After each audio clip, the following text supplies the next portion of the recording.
মনে রাখবেন, ভাঙ্গা জিনিসগুলাকে আল্লাহ এমন ভাবে সুন্দর করে নতুন করে সাজাবে, আপনাকে এমন সুন্দর জীবন দান করবে, যারা আপনাকে নামাতে চেয়েছিল তারা আপনি পর্যন্ত আর পৌঁছাতে পারবে না। সুবহানাল্লাহ। যারা আপনাকে টেনে ধরে নামাতে চেয়েছে তারা অনেক পিছনে পড়ে থাকবে, আপনি রবের রহমত নিয়ে অনেক দূরে এগিয়ে থাকবেন। মনে রাখবেন, শুধু একটু সয়ে যাবেন, একটু ধৈর্য ধরে থাকবেন, একটু সহ্য করে চুপ করে থাকবেন।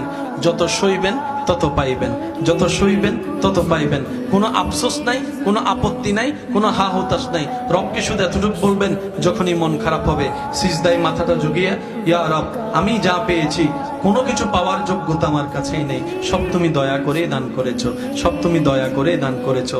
একটা জিনিস পাওয়ার যোগ্যতা আমার নাই, এই চোখ পাওয়ার মতো যোগ্যতা আমার কাছে নেই, এই কান শোনার মতো কান আমার কাছে নেই। আল্লাহ, কোনো কিছুরই পাওয়ার যোগ্যতা নাই, তুমি দয়া করে দেখার জন্য দুইটা চোখ দিয়েছো, তোমার দরবারে শুকরিয়া।